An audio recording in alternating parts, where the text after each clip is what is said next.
What's up, guys? It's Joe Son with Brook Beaver Boys. Today we're going to be doing a catless downpipe install on this 2016 335i. 2014. Downpipe we chose is a VRSF. Nice.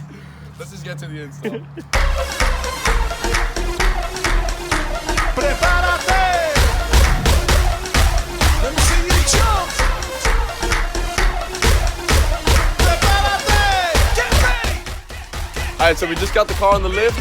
We're going to wait for it to cool down and we're going to change. Alright, so after you waited for the car to cool down, you're going to want to take the engine cover off. And then you're going to go to the O2 sensors. You're going to unplug the right one and the left one. The left one is the light colored one. The right one is the dark colored one. You're going to want to remember that for when you're plugging them back in. We're going to lift it up now and pull a cat. Once you get the car on the lift or on ramps, you're going to want to start taking off these 8 million screws. They're all 8mm. I suggest you use an electric screwdriver. It makes it a lot easier. Oh my god, a lot easier. Alright, once you take the engine cover off, you're going to want to unscrew this C-clamp and this other C-clamp right here. And that bolt and the downpipe should come right off. Remember to have disconnected your O2 sensors, because if not, it's not going to be fun. Alright, so we took off the 16mm nut here. There was a 15mm nut here with a screw. Then I believe it was a 13 here. And what we used to get the back downpipe bolt off for the clamp was a pneumatic wrench. Made it a whole lot easier with a short socket. Just stuck it right through there, and it makes your life a whole lot easier. So we're about to drop the downpipe. Kevin, here. Hold this down. Hold that down. No, hold this down. Oh wait, the cables are on it. Fuck. We gotta unplug the cables. That's what's holding it in. The cables are unplugged. Yeah, I know, but they're still tight. They're still in there. We have to drop the car. All right. Just climb up. Hold on. Wait, I see what the problem is. Yeah, I'm telling you, you gotta move the fucking whole flex plate. There we go. Hey. Wait, I got it. Bro, let me do it. There. Oh. Hey.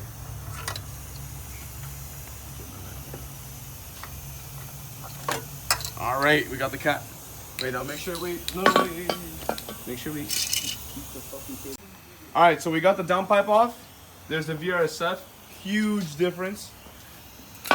No more of this restriction.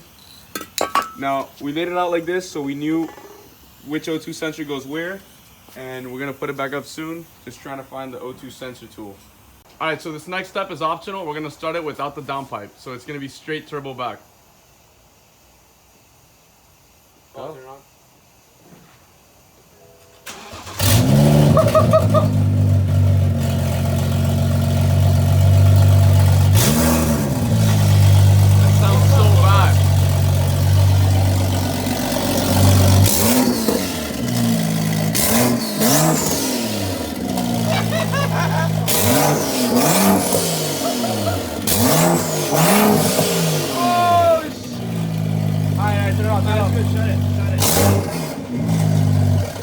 So we took the sensors off, the old cat, put them on the new cat. You have to make sure that the dark sensor is on the front of the cat and the light sensor is on the back. Now to route the cables back up through the car, I'm gonna go on the top side and he's gonna hand them to me and we're just gonna pull them through. But if you're on the floor or wherever you're doing it, you still need 2 people to do this. All right, so here we are. I'm grabbing the cables through.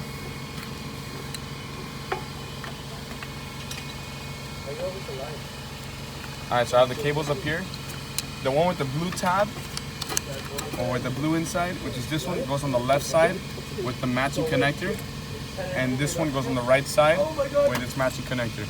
You cannot mess these up because the car won't run right. Alright, the downpipe is in. Now we're going to line up the clamps and line up the downpipe, make sure everything's tight. And you're not going to reuse this one or that mount up there. You can actually remove them if you just take off these bolts, but we're gonna leave them there for now.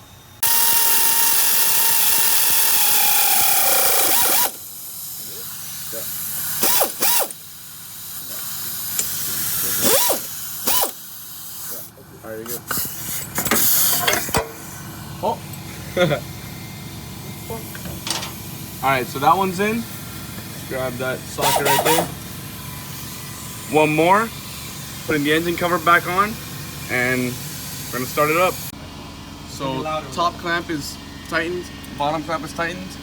O2 sensors are ready. Now we're just putting everything back together, all the plates and stuff, and it should be ready in about 5 minutes.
Alright, so here's a few reps for you guys and a quick launch.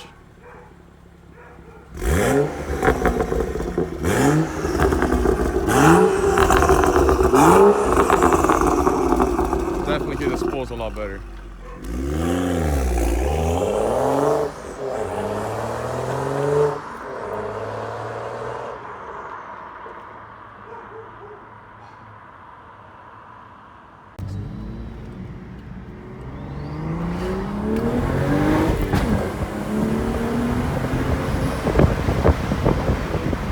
Did you hear that pop up first?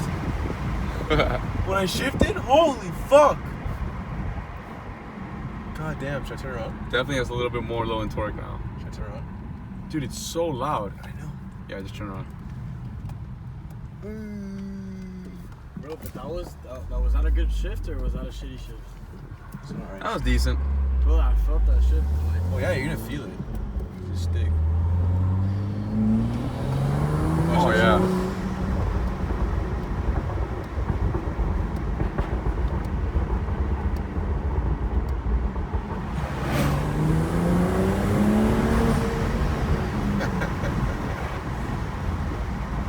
Alright, so power feels a lot better, spools up quicker, sounds amazing.